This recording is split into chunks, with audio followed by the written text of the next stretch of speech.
This episode of Crime Story was recorded live on stage at PodSummit in Calgary, Alberta.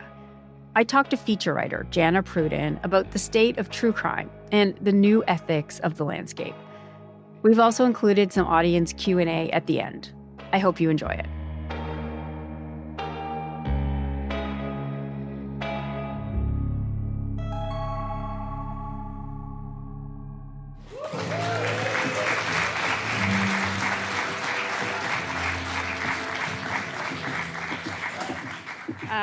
Thank you all. It's really nice to be here. Thank you to Tim and the PodSummit team for getting us here. It's really exciting. And this is actually our very first live recording of Crime Story, so that's kind of exciting too. And of course, a warm welcome to Jana Pruden, who's joined me here from Edmonton. And as mentioned, she's an award-winning reporter. And often her work includes really powerful human stories, and always told with incredible thought and care. And Jana's also spent a lot of time thinking about and writing about the ethics of true crime, asking not just what draws us to those stories, but what responsibilities fall on those who tell them. So tonight our conversation will be a little different than the ones that we usually have on Crime Story. Instead of talking about one specific story, we're going to dive into the work that we do and how we can make sure that we all do it well. So Jana, thank you for being here. Thanks for having me. Hello, everybody.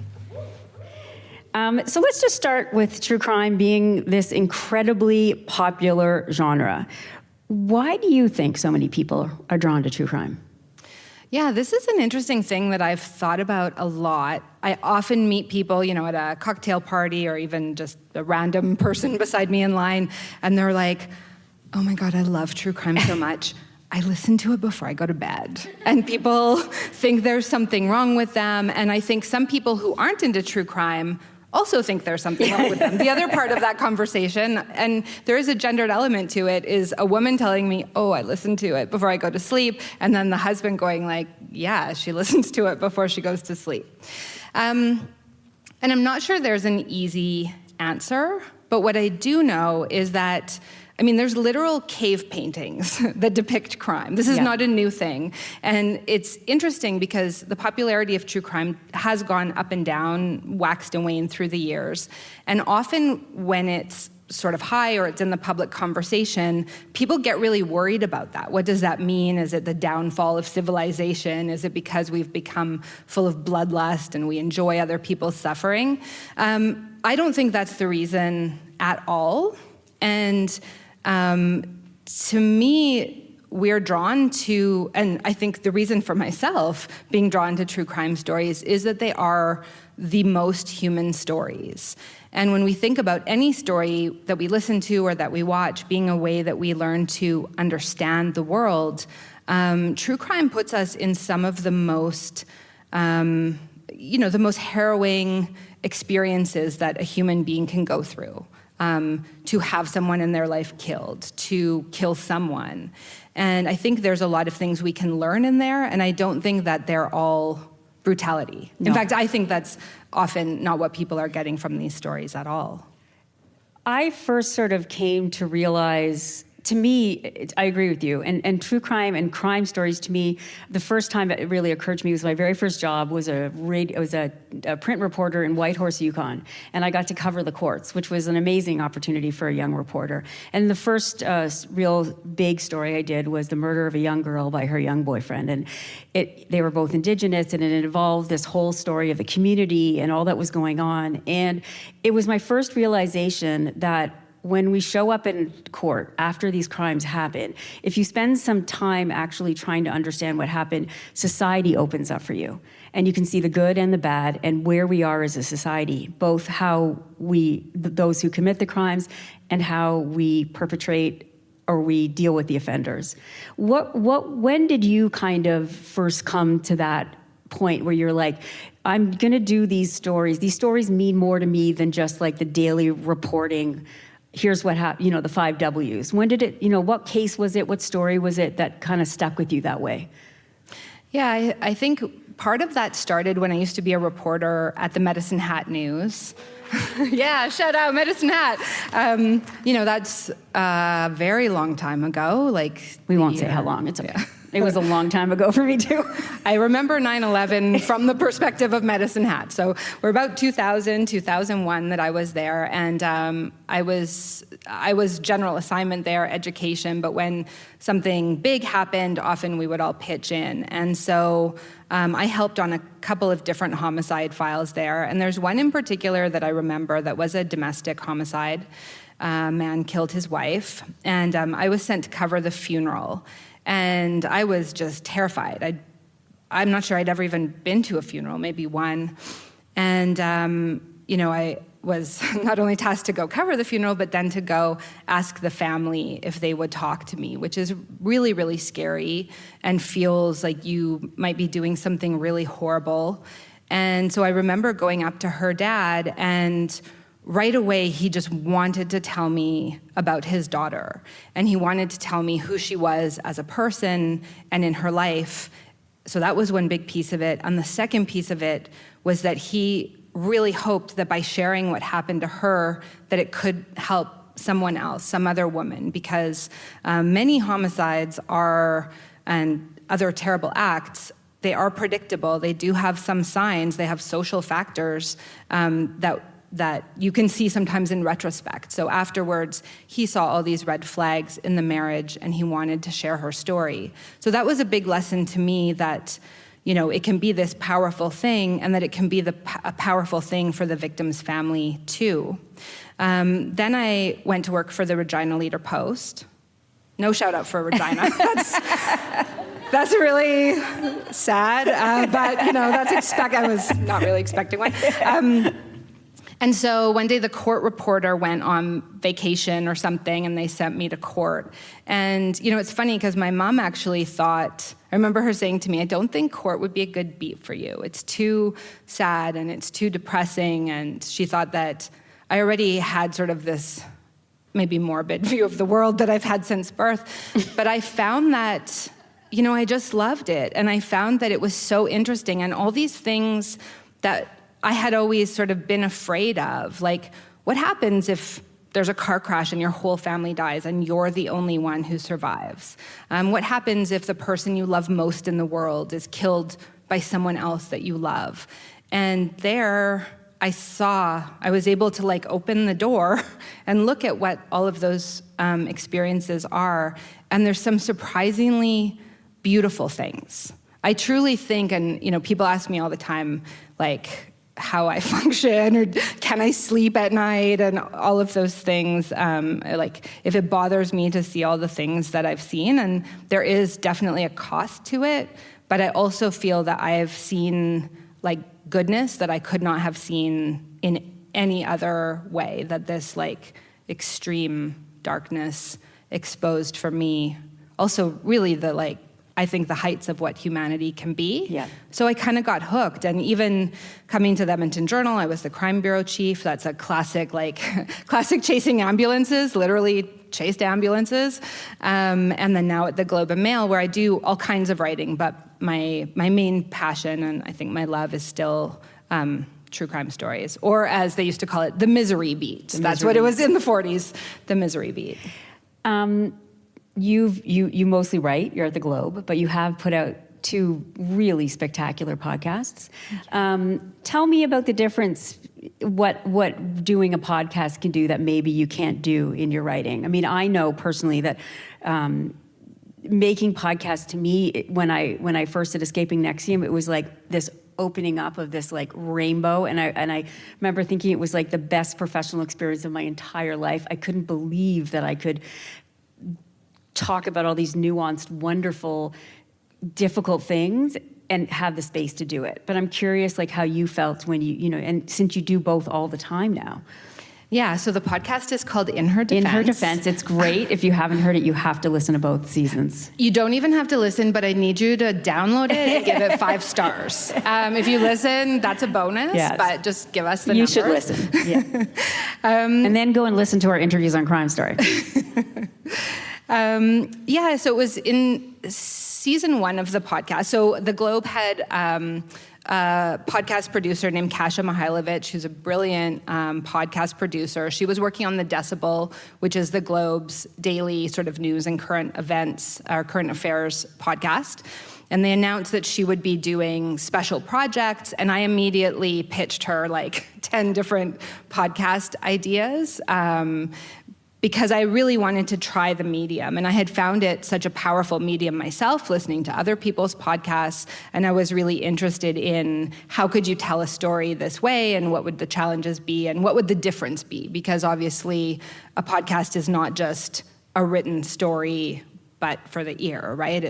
I wanted to approach it with a totally different structure and really thinking about what can podcasting do that writing can't. And I think, so season 1 of In Her Defense is about a woman from Camrose named Helen Naslund, who killed her husband and with the help of her sons disposed of his body. And it was gone for many years until the police found out, located his body, and she was charged with first-degree murder. Miles was an extremely abusive man, and so in this podcast, we look at what is called the battered woman defense. So working on the podcast, very challenging and very interesting. Kasia is very brilliant. She comes from podcasts where, audio first, always. I come from writing. Even this relationship was, I think, pretty challenging and interesting for us to navigate. A producer really does everything. Like, it's amazing. But at first, I, as a writer, always do everything for myself. So I think at first I wanted to do everything, and then she was like, well, wait, then what do I do? And then she wanted to do everything. Then I was like, well, wait, what do I do? So we found this way of working. But the moment that was the most powerful for me, we had audio from court that was provided by court that comes from Helen's interrogation, where she's in a room with these police officers and they're interrogating her about Miles's death. And I did tell Helen's story as a written piece, so it exists. You can actually, compare them. But what was interesting to me when I started to think about audio, obviously this interrogation is really interesting audio, and I realized that it does something, I could write for like 1,000 years, and I could never capture what happens in that interrogation the way that you can just hear it without anything done to it, because there is something so powerful in the dynamic between the police officers and Helen, between hearing Helen's own voice. And so that was a big, I knew this would be cool and it was exciting and I was happy to do a podcast, but that was the moment where I was like, this medium can touch people in a way that is so far from what is on the page. And not better or worse, I love writing too, I love reading, but just very, very different. The other thing I would say, the Venn diagram of people, even in my own life, who have read my work and who have listened to the podcast, very little overlap. So people in my family, I don't want to out anyone, or family and friends who I know, I've been a reporter for 25 years. They have never read one of my stories. And they listen to every single episode of the podcast and they're really engaged with it. So that's really interesting to me too, how the reach, yeah, and the different people that it's reaching. So one of the things that I often struggle with is the labels of things, but also, it's really important that when you're making a podcast or putting it out in the world, that you have to continue to grab people and they want to listen to episode 2 and episode 3. And I always struggled with what to call that, because in my mind it was always, we have to make sure it's entertaining. And the great Connie Walker once said to me, I don't say it's entertaining. She agreed with me, but she said it needs to be engaging instead of entertaining. Can you talk to me about, but then you always get the pushback from people who talk about being sensational, or you're diving into, like you said, sort of the blood and the gore, and if it bleeds, it leads. Tell me about the thought process you go through about engagement, entertainment, sensationalism, but then telling the stories that you think are important to tell. Yeah, that's a really tough one. And it is, I think these are calculations that you're making all the time. Like, whether I'm writing or on the podcast, I'm very aware that people, essentially want to be doing anything else other than this, right? Yes. If they're listening and they're doing the dishes, that their mind can wander, they can turn it off, they'll never turn it on again. If they're reading, they want to put it down and go watch Netflix or something. So it is a very real question. You can have the most amazing, important, ethical story in the world, and if people don't get through it, then you failed. Yeah. But on the other hand, the classic, and that wasn't the last time she would see her dentist. That's, when you think about something like that, put beside a horrific murder, that feels wrong. I think accountability and interviewing people in real life is very helpful, because I have had, we've had a bunch of our work on the podcast kind of stolen and repurposed by other people. And it's amazing how differently and how, I think, much more crudely it's treated. And I think part of that is because, they didn't have to stare Helen Naslund in the face. And that's always in my mind, that, when someone agrees to share their story with me, I consider that truly a sacred and very generous act. And I want to make sure that people do it willingly, that they do it, that they feel empowered when they do it. But then I have responsibilities too. And it's not always going to make them happy. There's a part in season 1 where I had to ask Helen a pretty a question that I knew might really upset her. Some people believe that she didn't kill her husband, that someone else did, her son did. I knew that was not going to make her happy. I still have to ask her. It's about her, it's not for her. Yeah. But yet I am accountable. And, if Helen or anybody else contacts me and they're crying, if they show up, at my door and say, "Why did you do this?" I want to be able to answer them and to feel proud of the work that I did and the decisions that I made. We, in terms of structure and keeping people hanging on, we really intentionally used what we called a Trojan horse, because... Well, explain what that is first. Yeah. So, part of what we wanted to do with In Her Defense, and especially the first season, there's this story about Helen. It's a very important, specific story to her, but it is also a very important broader issue because part of what happened with Helen when she was sentenced to this extremely long term in prison, and the judge made some comments to her about, well, you had other options. And as someone who's covered more domestic homicides than I can count, and I literally did try to go and count them when I was working on Helen's story, and it became far too depressing, and I just stopped. I know that it's not that simple, and there's a lot of numbers about how women are killed, are at the most danger when they're trying to leave. So we knew that we want people to engage with Helen's story, but we also want them to see this broader issue about the battered woman defense and about the way the legal system failed not only Helen, but women like Helen. But how do you get people into a Supreme Court verdict from 1987, right?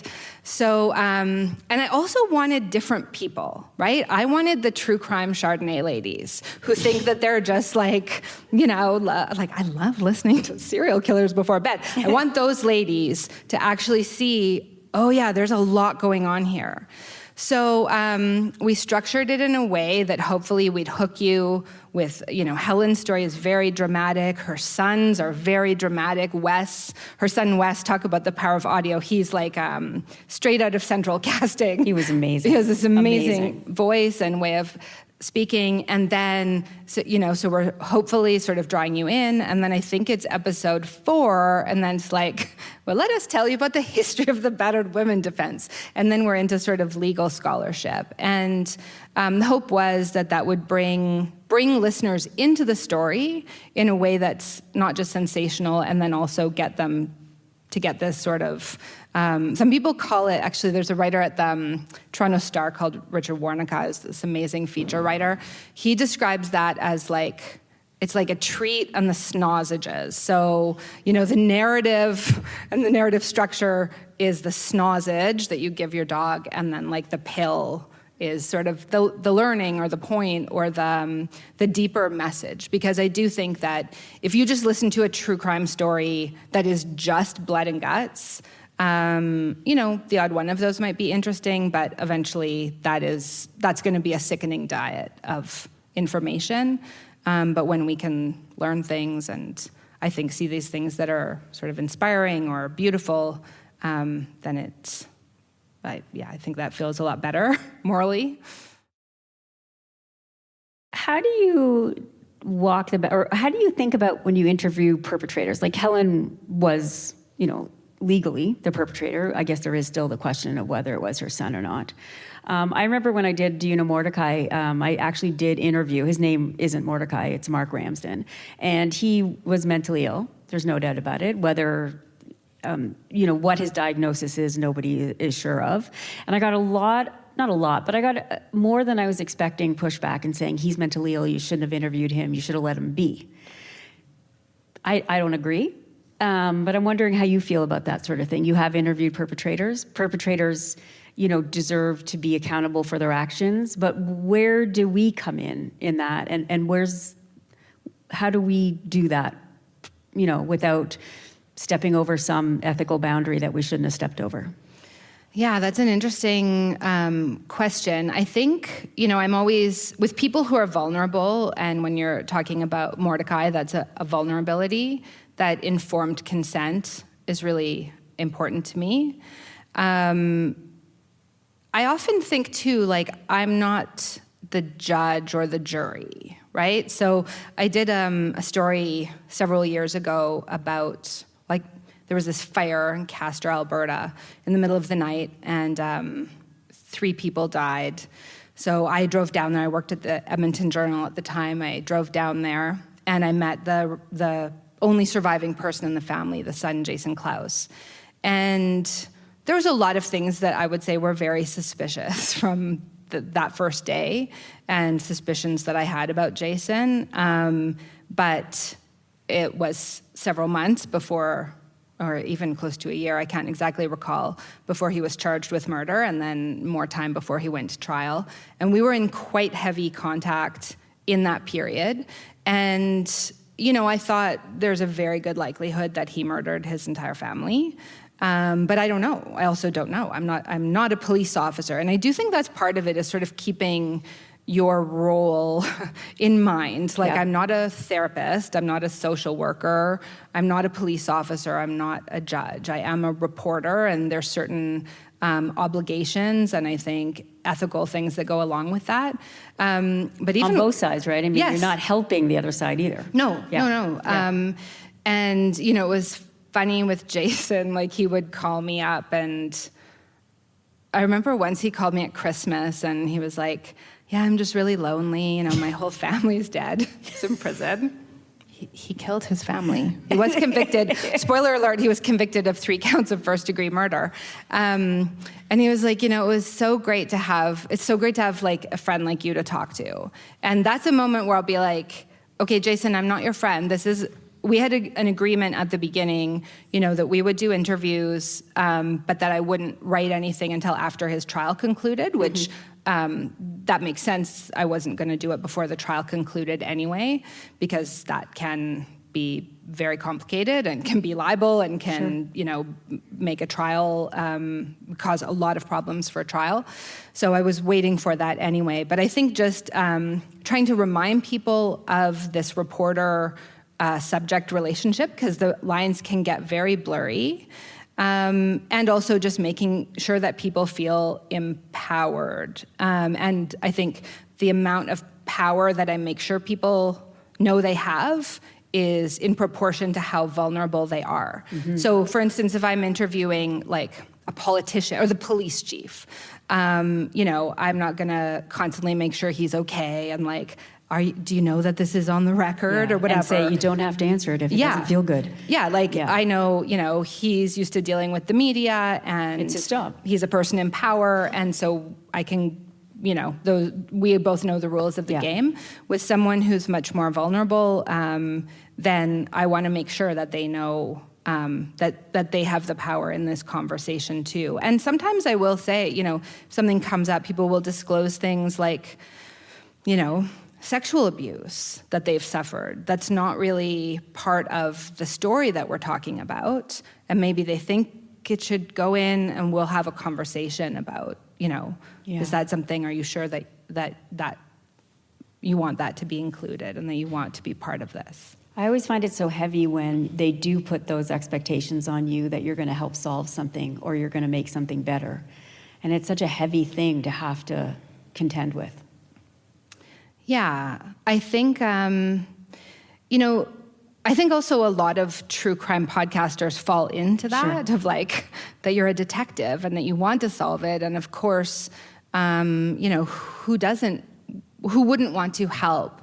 But that's really not my role. And I think that my role, though, is just as important and can lead to other things happening, right? Like when you put a story out there and you tell it in a compelling way and an ethical way, and sometimes it makes police pay attention to it again, it makes other people care about it. It can, judges in Canada now have in her defense as part of judge training around domestic violence. So that's something that I can do. Yeah. Thank you. Thank you. And I think that is also a weight off to know, like, I can't solve this. Like, I'm not a forensic expert. I don't even know what information the police have, because often there's a lot more going on that we don't know about. Yeah. So, yeah, I think being clear of your role, and that's a big enough responsibility. To tell someone's story accurately and ethically is a huge responsibility, and that's enough for me. In an article that you wrote about the ethics of true crime, you sort of ask who benefits from true crime. Can you expand on that a bit? Who does benefit from true crime? I can't exactly remember what I was talking about there, but I think a lot of people benefit in different ways. I mean, a lot of people make money off of very poorly produced and I would say extremely sensational true crime. And I always think of the genre as very diverse, right? I mean, there's truly such amazing, insightful, elegant work on the most horrible things. And then I always remember, say, being at the grocery store with my mom when I was a kid, and there'd be all these lines of paperbacks, and they literally looked like they had like blood dripping off of them or bullet holes, and it would be like, "Mommy, don't," the true story of a, axe murdering mother. And to me, the distance between those two is so great. And I think that's true with podcasts too, with every form that true crime takes. So in some cases, people are making a lot of money. I think that true crime done well, really can have a huge social benefit. I think it helps us understand other people's perspectives. That's been one of the most meaningful things for me coming out of the podcast, is people saying that they understood something differently, that they understood domestic violence differently. Because lots of people have said to me, well, why didn't she just leave? Why did she shoot him?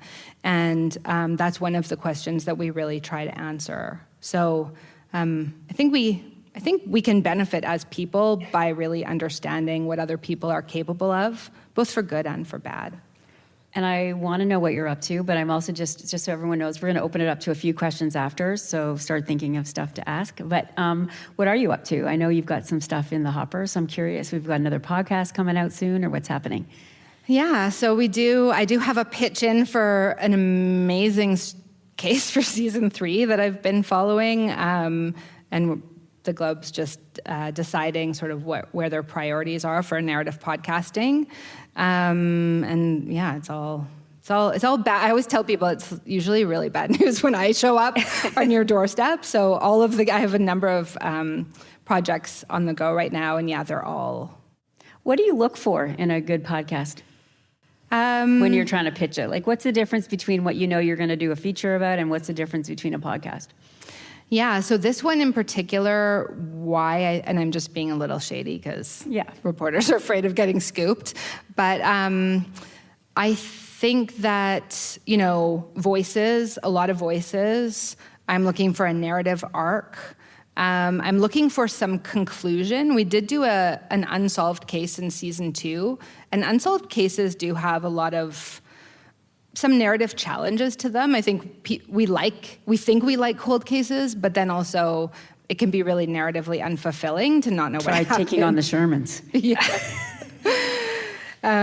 So I think, it has a lot of voices. It does fit into it is an In Her Defense podcast, so it fits into our broader idea about an individual woman and also a social structural problem that we think could be addressed. And I do think that the season 3 story that I'm pitching, I do think it could actually fix something that needs to be fixed. But yeah, and as Kasia would say, good talkers, Yep, you got to have those good talkers. Yes.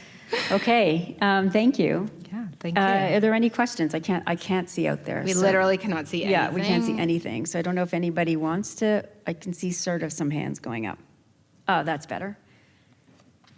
Hey, I'm just curious about kind of the Netflix effect of true crime and how you've kind of seen things change since Netflix has adopted this like huge emphasis on these really quick true crime 45-minute documentaries. Is there anything that you've noticed that's changed a lot in the recent years? Yeah, so I have a little hard feeling about that, if anyone noticed that pass over my face. Yeah, I think there's a lot of, I would call them content vultures out there. Netflix is interesting because I wrote a story a few years ago about a young man known as Kai the hatchet-wielding hitchhiker who was from Edmonton, who went viral after he saved someone. He gave this sort of outrageous news interview where he had a little smash, smash, smash, and he became like a meme. And ultimately, he was convicted of murdering a man in New Jersey and went to prison. So I did this feature, and a group that was working with Netflix contacted me and, oh, we love your feature, and, they want me to be part of their project for free and to give them information. Often these emails are like, hi, we loved your story. Can you give us this, this? To which I say no. And then when the documentary came out, I still had a Google News alert set for his name. So my Google News alert comes off, and it's they have the trailer out, and the whole description of the documentary is the first 3 paragraphs of my story, word for word. So that kind of thing is happening a lot. That if I have a story that goes out and gets any kind of prominence, that I'll get it's funny, the first, years and years and years ago, I think the first time some company contacted me and I was like, oh, wow, a documentary about my story? And now I'm just like, ugh, vultures. And I'm really protective of the people that I work with, not that I would ever say yes or no on their behalf. Sometimes I'll forward things along to them. And there are some really brilliant documentaries being done. I love documentaries myself. But you can just see that there's a greedy content monsters that really don't care and that really aren't operating in any kind of an ethical way, up to and including straight up plagiarism. So it's definitely changed, and you can see just the force of it. Now I'm just if you want to hire me as a consultant to talk to you, tell me what money you're offering, and I'll consider it. But I barely even answer the emails anymore. I think it also acted as a bit of a problem for the podcast industry because at first everybody saw big money. And it was part of the investments that happened. And everybody just saw this as podcasts directly going to TV, and there was going to be all this cash infused. And then it didn't happen. And it was part of sort of, I think, the bust or the sort of the shift that we're seeing now. But yeah, just to add to your point. Mm-hmm. Great question. Thank you. Yeah. Thanks for just poking a finger in that festering wound. Hi, that was lovely. Thank you. So this is a little bit broader than the scope of true crime, but as somebody sitting here and listening to you talk about your career and the like strong ethical compass that comes with journalism and the responsibility of that. And I think the thing that really stuck out to me was your comments about like not writing anything until after a trial comes out because of like how messy that can make things and how it can influence things, like especially in the public eye. I'm curious about like when you look around the world and see how media or how people use media to try and like influence public opinion before there's like nearly enough information or evidence to point in one direction or the other. Like how do you view that when you look around the media landscape? Yeah, sometimes it's quite depressing, I think. And, you know, it's not that you can't write anything about a trial or about a case before the trial comes out. In fact, usually you sort of have, the way we look at it, you know, something's breaking, so say someone, I always hate these examples, like, okay, say someone murders 5 people, but this is, you know, my world. So yeah, say someone murders some people, there's the news stories that come, then we start to learn a little bit more about them, and then you might even have like sort of a longer feature about like what we know now or whatever, and then there's a period as they start to move through the court system that we stop writing about them, because if they're taking a trial by jury, it can really compromise the trial, and defense lawyers will sometimes use that as a way to, you know, impact the trial. So that's just a point of clarity that it's not that we don't write anything ever before it goes to trial. But I do think that some cases that become very sensational and sort of a narrative takes hold, I guess as an old-fashioned person that believes in facts and wants people to hear all the facts, that is kind of scary to me, and it's sometimes distressing to me. And it does sometimes, I think, impact what happens as a case moves through court. On the flip side, sometimes it can have a good effect. Like I think I sat in court for 7 years every single day, and then have covered court a lot since then. I think for the most part, the Canadian justice system functions quite well, considering everything that it has to deal with, but not always. So I think it's good to have eyes on it, but I think anyone covering things, whether as an amateur or someone giving their opinion about it or a professional, that you just always do want to remember it is real people, and they're real. Like, they're there, and they're going through really hard times, and they're not just content. Hi, thank you for this. So I write a newsletter about Canadian podcasting. So it's called Pod the North, and I have quite a watchful eye on the ecosystem.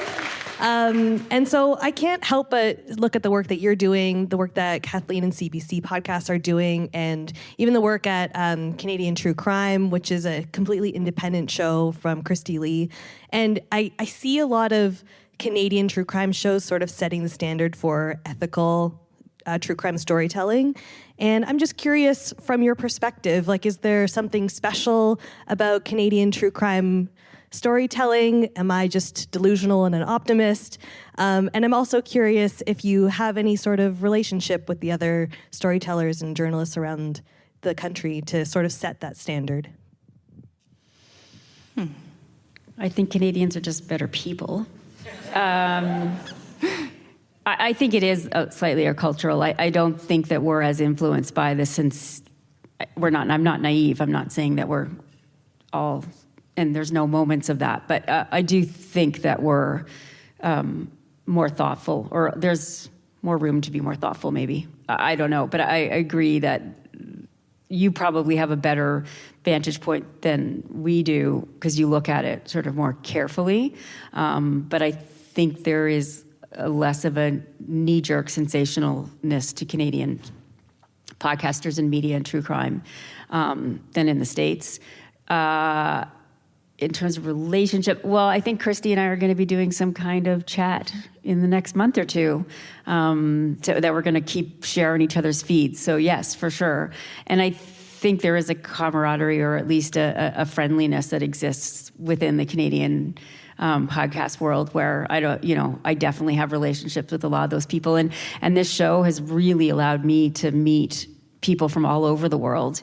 And podcasters, especially the ones who dig into like stories like this, there's a lot of similarities between all of us, and we all tend to care, especially the ones that we use on the show, tend to care in the way that Jana does about the stories and try to approach it as ethically as we can. And for me, having this show to kind of make sure that at least the repeating of the stories is done in an ethical way is really important.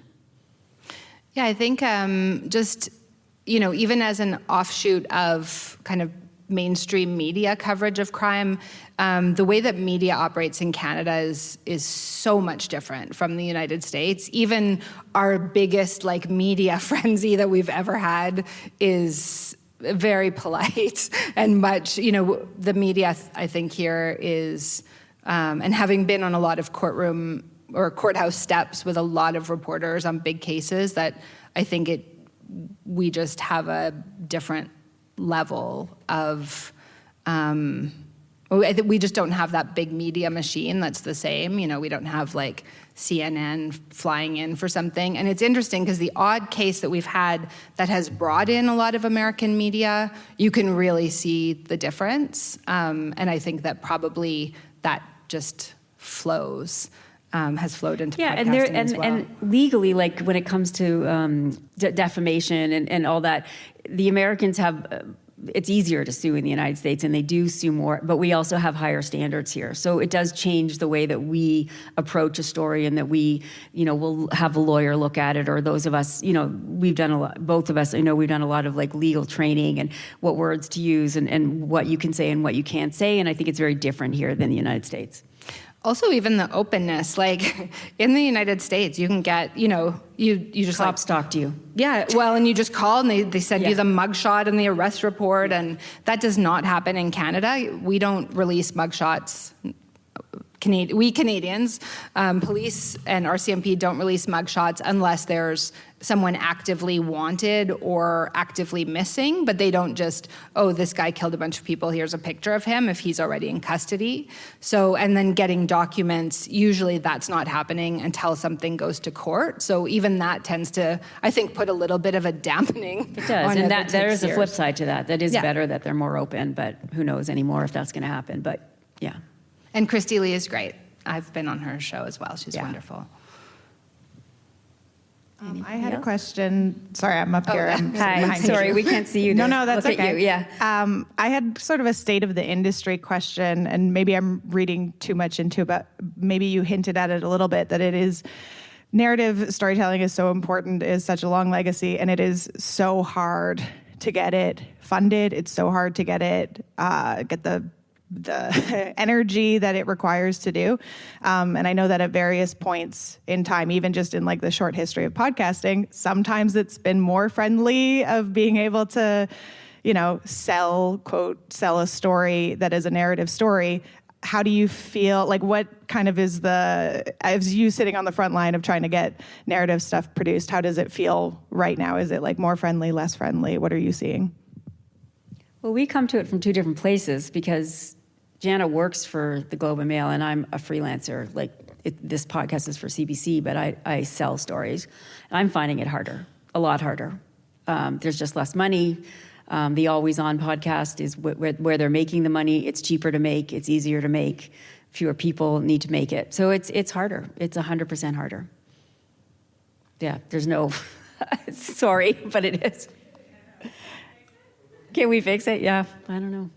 Yeah, I think in narrative overall, podcasting and also in written, long form was very hot 10 years ago. And I think then people started to realize it actually takes a lot of time and effort to write a 10,000 word feature that's reported, that's factual. It's a huge effort.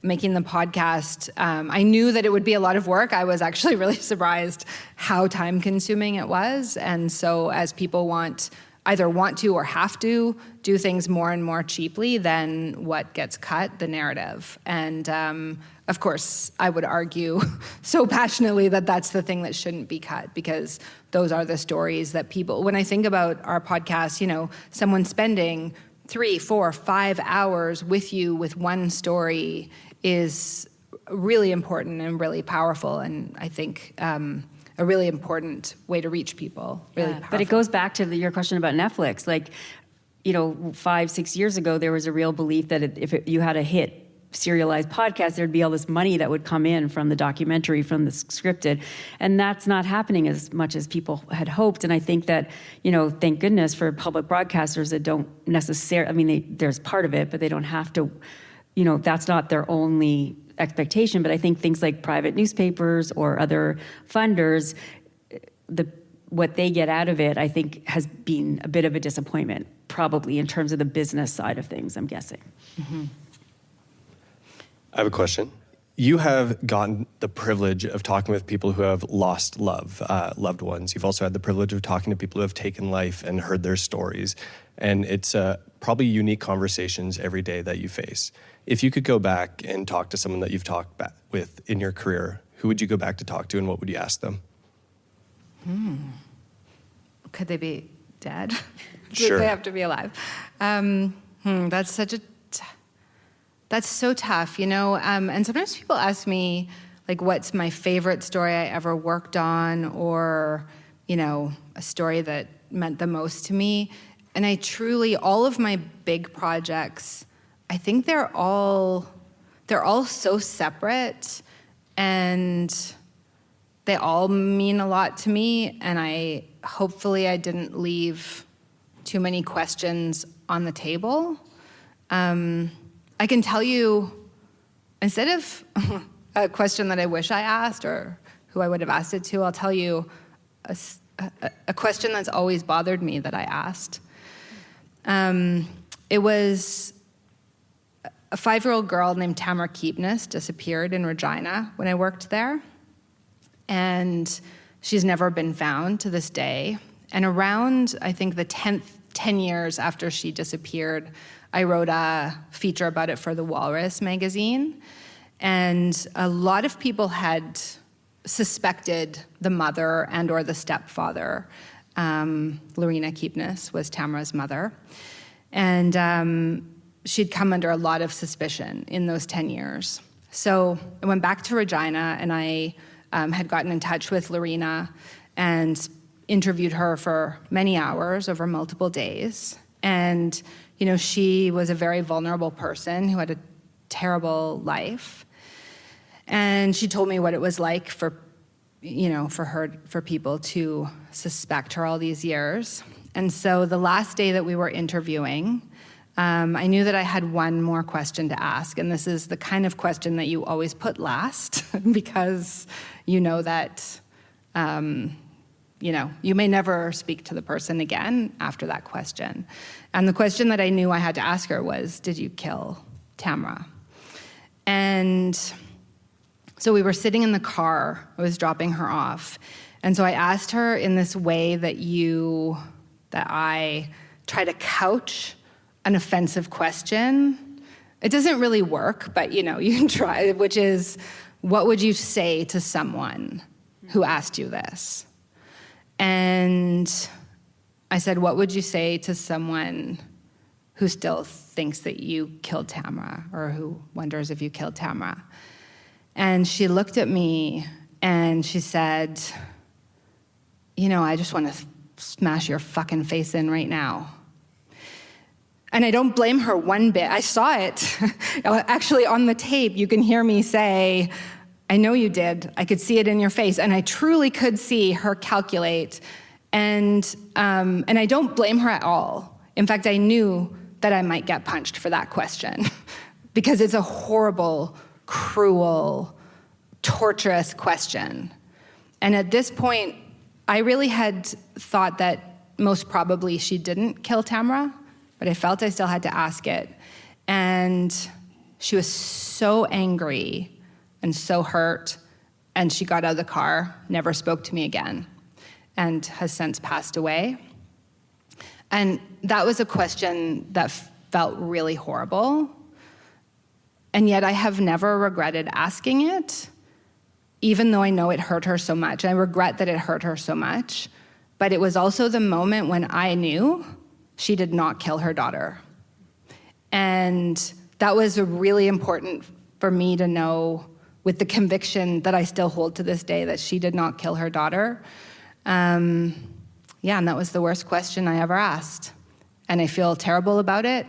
And, that's not very trauma-informed, but I do think that I had to ask it. And, I hope one day Tamara Kipnis' killer is caught. Thank you. Do you want to write questions for me for Crime Story? That was a great question.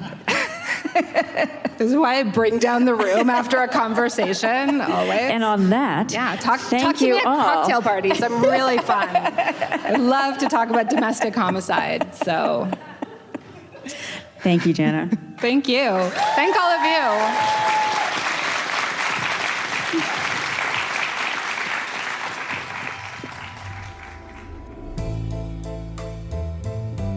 You've been listening to Crime Story from CBC Podcasts. You can hear the show ad-free by subscribing to CBC True Crime on Apple Podcasts. Be sure to follow us there on Apple or on Spotify. You can also find us on YouTube. Just search and subscribe to CBC True Crime. The show is hosted by me, Kathleen Goldhar. Our producers are Nikki Manfredi and Hadil Abdelnabi. Sound design and video production by Julian Uzielli, Reza Daya, and Evan Agard. Our digital producer is Emily Cannell, and our YouTube producer is John Lee. Our senior producer is Kate Evans. Executive producers are Cecil Fernandez and Chris Oak. Tanya Springer is the senior manager of CBC Podcasts, and Arf Narani is the director.